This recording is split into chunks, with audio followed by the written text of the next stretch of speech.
Bonjour à tous et bienvenue dans cette vidéo ici Hiroshi Crypto et je me réjouis de vous retrouver aujourd'hui. On va parler de Lunce. Donc prenez un petit café, gros pouce, explosez-moi la barre des likes 2022. Lunce c'est crash 2026. Hiroshi toujours là pour parler. Donc rien que pour ça, mettez un maximum de likes.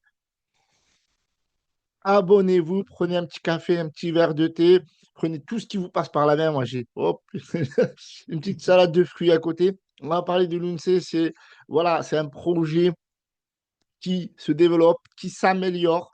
La market cap, elle est ce qu'elle est. Donc, market cap intéressante pour les nouveaux investisseurs. En plus de ça, ce qui est bien avec cette crypto-monnaie, c'est que l'UNCE offre toujours des multiples. C'est ça, c'est comme ça que je le vois en fait. Moi, je me dis, c'est vrai que au début, on était là à se dire, allez, il faut que l'UNCE revienne à 1 dollar, il faut que ça explose tout, etc. Donc, il y a eu de très bons rebonds, il y a eu des x10. Si vous avez acheté en mai 2022, voilà, après le crash, on va en parler. Donc, au plus bas, là, si vous avez mis 100 dollars à ce moment clé-là, aujourd'hui, ça vaudrait dans les 10 000 dollars.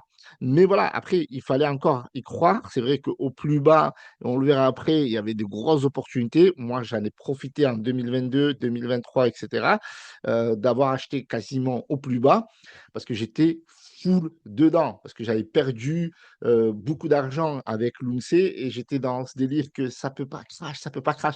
Et en crypto-monnaie, il faut pas se dire ça. C'est une très grosse erreur de se dire que voilà, c'est obligé que ça va repartir, c'est obligé que ça va remonter. Le projet ne peut pas mourir. Si, hélas, il y a énormément de projets qui meurent. Et du coup, ça m'a ouvert les yeux un petit peu en 2022 de qu'un grand projet qui était dans le top 10, qui pesait plus de 100 milliards market cap, pouvait se crash en quelques jours. Hélas, c'est la stricte vérité. La crypto-monnaie, c'est très volatile. Encore une fois, je ne suis pas votre conseiller financier. Faites toujours vos propres recherches et il est toujours important de n'investir que l'argent que vous êtes prêt à perdre, que ce soit après cette vidéo, pendant ou que vous regardiez une autre vidéo, un call Telegram, Twitter, peu importe les informations que vous avez sur Internet, sur la presse, etc. Il faut toujours que vous fassiez vos propres recherches avant d'investir. Donc aujourd'hui, l'UNC, il est à 0,003685 avec une petite hausse de 1,59% avec une market cap 200 millions. Elle est généreuse, cette market cap-là. C'est vrai qu'à un moment donné, lorsqu'il s'était crash, on était allé, je crois, autour des 50 millions, même en dessous. Et derrière, il est parti chercher les 3 milliards market cap. Ça fait un très, très bon multi pour ceux qui ont cru quand CZ il a soutenu, et d'ailleurs Binance soutient toujours l'UNC, c'est un truc de dingue parce que voilà, 4 ans plus tard, CZ soutient toujours. Ils ont une grosse partie de l'offre aussi, on va me dire. Le burn, on va en parler. C'est vrai qu'au début, on voulait du burn précoce, on voulait que dans les 100 jours, allez, ils reviennent à 1 dollar parce que ça avait atteint les 113 dollars. Donc c'était un truc de dingue qu'un token qui a atteint les 113 dollars se retrouve à 0,000000099 et que ça ne reparte pas, etc., etc. Hélas, la crypto-monnaie, c'est comme ça. Donc, il y a des opportunités dans les crashs. On dit souvent que c'est dans les crises, dans les crashs boursiers, dans les crashs crypto, c'est là où il y a le plus d'oseille à se faire. Et à ce moment-là, il y avait beaucoup d'argent à se faire sur l'UNC. Et je pense qu'il y a toujours beaucoup d'argent à se faire sur l'UNC, bien entendu, non conseil financier. Regardez ici combien de personnes ont mis l'UNC en favori, plus de 1 million de personnes. La communauté est toujours présente en 2026, les amis, 86% bullish, beaucoup d'informations sur CoinMarketCap, beaucoup de gens qui attendent un rebond et je pense qu'il va avoir lieu vu que le marché il est en train de se reprendre, même si voilà, il y a la crise du Moyen-Orient, on est obligé d'en parler quasiment chaque vidéo. On va regarder un petit peu le LUNCE ici. Alors, ce qui s'était passé en septembre, donc là, c'était en février 2026, donc il y a eu des hauts. Donc, il y a régulièrement des rebonds. Alors, c'est ça qui est bien. Alors, on va se mettre en daily. Donc, il y avait eu un bon rebond ici en là, clac. Donc, ça, c'était en 2023. Donc, ça, c'était un bon rebond. C'était pour le bull run, bien entendu. Donc, il y en a eu un ici. Hop, regardez. Il y a eu un bon rebond à presque 200%, etc. Il y en a eu un ici. Je ne sais pas si vous l'avez suivi. Ici, c'est quand il y a eu de nouvelles comment dire, de nouvelles acceptations de burn, d'offres de burn, etc. Donc, il y a eu un burn, il y a eu un burn, effectivement, et il y a eu donc une hausse de 207%. Donc, la question que je me pose souvent, parce que je vois beaucoup de gens qui me disent oui, Hiroshi, l'UNC à 1 dollar et tout, on y croit.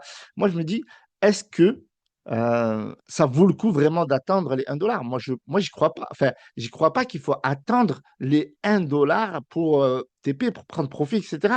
Il faut toujours prendre profit avant même que vous fixez un objectif.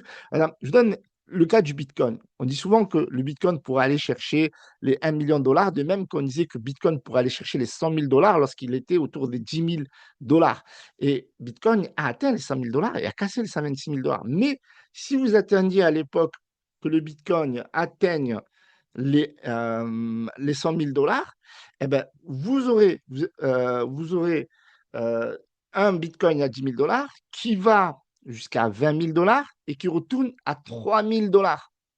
Vous voyez le délire? Ça veut dire que de 10 000 dollars à 20 000, vous n'auriez pas pris de profit et vous aurez vu votre portefeuille perdre 70% de sa valeur parce que de 10 000 à 3 000, ça fait 70%. Avant d'aller chercher les 69 000 dollars, et là, vous vendez toujours pas parce que vous dites il va atteindre les 100 000 dollars. Et entre-temps, qu'est-ce qui se passe? Il se passe beaucoup de temps. Il se passe beaucoup, beaucoup de temps. Il se passe à peu près 10 ans entre le moment où vous achetez vos bitcoins à 10 000 dollars en 2016, peut-être 2017. Enfin, il était en 2017 plutôt quand il atteint les 10 000 dollars. Mais voilà, imaginons vous avez découvert la crypto-monnaie en 2016 et il aurait fallu attendre fin 2025 pour avoir un Bitcoin à plus de 100 000 dollars. Donc, il s'est écoulé quasiment entre 8 et 10 ans. Donc, pour atteindre cet objectif des 100 000 dollars. Mais pour ceux qui se disent depuis belle lurette que le Bitcoin va atteindre les 1 million de dollars, et c'est probablement le cas à l'avenir en fonction de l'offre, en fonction de potentielles pertes de Bitcoin, parce que Bitcoin se raréfie tout seul, parce qu'il y a des gens qui le perdent, qui coincent dans des disques durs, qu'on ne retrouve pas, donc ça ne créera pas de la pression vendeuse, etc. Donc ça raréfie le token. C'est comme burn en fait. Ce n'est pas un burn direct, mais je pense que quand il y aura tous les bitcoins en circulation, déjà, il n'y en aura pas, il y en aura plus 21 millions dans le marché, même si l'offre est limitée à 21 millions. Et donc, les gens qui attendront, par exemple, que le bitcoin atteigne les 1 million, s'il les atteint, je ne sais pas, peut-être ça peut le faire en 2040 ou j'en sais rien. En tout cas, il a atteint les 126 000 dollars. Donc, voilà, donc, il peut atteindre les 200 000 dollars. Donc, imaginez, 1 fois 5 fait que le bitcoin ira à 1 million de dollars. Voilà, donc en tout cas, pour les holders de bitcoin, je le souhaite. Mais entre-temps, il va se passer beaucoup de mouvements, comme sur l'UNC. Est-ce que l'UNC atteindra les 1 dollar? Encore une fois, il y a toujours une part d'incertitude parce qu'il y a énormément d'offres, d'accord? Mais il y a des choses qui sont intéressantes, puisqu'on va parler du burn après. Donc là, il y a 6,46 trillions. Mais la supply en circulation, c'est 5,46 trillions. Pourquoi? Parce qu'il y a énormément de tokens qui sont stackés. OK? Donc ça, c'est très important. Et il y a énormément de tokens qui sont burn, ça réduit la supply. D'accord? Donc c'est ça qui est bien avec cette crypto-monnaie, c'est que voilà, elle n'est pas inflationniste et on a toujours le soutien de Binance, CZ, de Tang, voilà. Donc en avril, donc 1er avril, il y a eu 522 millions de LUNC qui ont été retirés de la circulation, qui ont été burn comme on peut voir ici. Donc ça a été envoyé dans le wallet burn, 522 millions, 448 000, etc., etc. Donc le burn est toujours là. Des fois, il y a du volume qui est intéressant. Des fois, il y a 841%. Il y a un volume qui explose, même s'il y a encore 13 millions. On est beaucoup loin des 500 millions. Des fois, on avait des journées à 500 millions de volume, 1 milliard, etc. Il y a eu un nouveau testnet, etc. Il y a des jeux qui se développent sur Terra classique, donc sur la blockchain, en fait, comme on peut le voir ici avec Galaxy Shift, TCG. Donc, il y a énormément de choses qui se passent sur la blockchain. Alors, des fois, le marché ne récompense pas la technologie, il faut se le dire clairement. Néanmoins, on a une grosse communauté qui soutient Terra Luna. Moi, j'en fais partie. Regardez, il y a d'autres personnes aussi comme Crypto Arabe, qui font des vidéos, qui en parlent sur Twitter, des retails, qui font de la communication, etc., etc., qui parlent de Terra Luna, voilà, peu importe la situation du marché, que ce soit bearish, que ce soit bullish, il y a des petits partenariats également qui se font et il y a du développement. Donc ça, c'est un truc de dingue parce que même 4 ans après le crash, malgré que voilà, il n'y a plus d'Ocon, il n'y a plus la Terra Foundation, etc., ben, c'est devenu super décentralisé. On aura l'occasion d'en reparler encore. Mais rappelez-vous, Luna, classique Luna, qui s'appelait à l'origine, qui est devenu Lunce, a atteint un prix record de 119,18 $ au 5 avril. Donc ça, c'était il y a un an, quasiment jour pour jour. Nous sommes le 6 avril 2026. Donc après, il y a eu le crash et le 13 mai 2022, le Lunce a atteint un triste record, soit presque à zéro, de 0,000009999, soit presque à zéro. Donc il avait perdu plus de 99,9999%. Après ça, c'est on enlève la liquidité et c'est le rock total. Donc, vous voyez ce que je veux dire? Et là, à partir de là, ceux qui ont investi à ce moment-là, le 13 mai 2022, ben, on fait beaucoup d'argent. D'accord? Clairement. Maintenant, la communauté, elle est toujours là. On a une market cap, même si on n'a pas le. Voilà, ça c'est vraiment le plus bas, le plus bas, le plus bas. Donc ça c'est vraiment rare. C'était vraiment, en plus CZ à ce moment-là, il avait délisté le. Il fallait vraiment, pour avoir ce prix-là, il fallait vraiment aller sur la blockchain, acheter, convertir, etc. Donc c'était un peu compliqué pour les novices qui achetaient que sur les exchanges. Donc, vous voyez, rappelez de Vegas. L'un des principaux développeurs de Terra Luna, il est toujours là, l'UNCDAO toujours là. Donc, il y a du développement, ça a été update sur Aster, etc. Ça suit les DEX perpetuals. Donc, ça, c'est bien parce que le travail de listing continue toujours sur Luna Classic. Donc, vous voyez que euh, quelques années plus tard, on a toujours des listings, on est toujours sur les gros exchanges. Il n'y a pas de souci à ce niveau-là et la communauté, elle, soutient toujours. Et donc, ça, c'est ce qui fait que c'est une dinguerie derrière. Concernant le burn, petit point sur le burn. Donc, à ce jour, il y a eu plus de 6,41% de l'offre totale qui a été burn. Donc, dit comme ça, c'est pas beaucoup, mais regardez, 442 milliards 566 millions 205 036 Loon Security Burn. Ça fait presque un demi-trillion. Ça fait presque un demi-trillion, certes 4 ans plus tard, mais ça fait presque un demi-trillion et je pense qu'on est encore loin du potentiel du burn.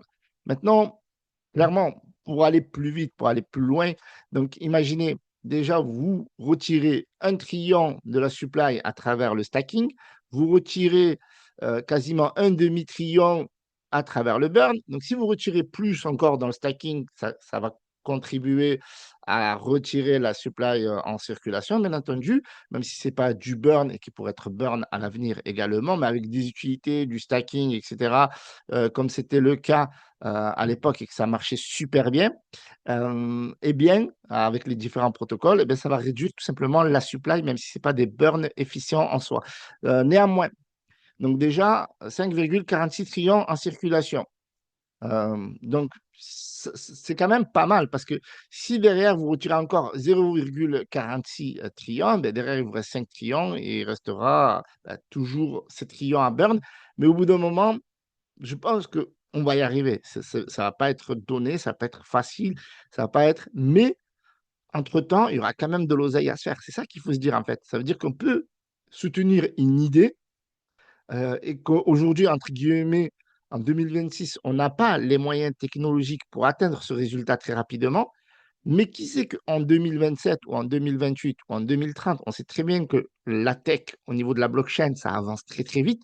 Peut-être qu'il y aura d'autres moyens qui sont encore beaucoup plus puissants pour réduire la supply beaucoup plus rapidement et avoir une offre qui va nous permettre d'avoir un LUMC à un prix le plus proche de 1 $. Et c'est ça qu'il faut se dire. Moi, sur le long terme, j'y crois énormément. D'accord? J'y crois énormément à une réduction forte de la supply.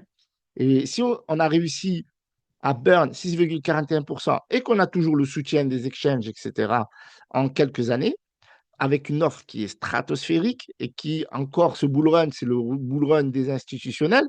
Donc, imaginons qu'avec plus d'adoption, plus de technologies qui favorisent du burn à l'avenir, avec un projet qui est solide et qui est décentralisé, et on aura l'occasion encore d'en parler dans de prochaines vidéos, eh bien, il y a moyen de jouer, entre guillemets, jouer, on ne joue pas avec l'argent, bien entendu, mais on va dire d'avoir des options. Une option à court moyen terme, je sais que l'UNCE est soutenu par une grosse communauté, je sais qu'il y a une motivation très forte des développeurs qui sont en plus la majorité décentralisée grâce à des validateurs voilà, qui sont énormes de manière générale, soutenus par des exchanges centralisés avec des stratégies de burn et avec du burn en automatique tous les mois.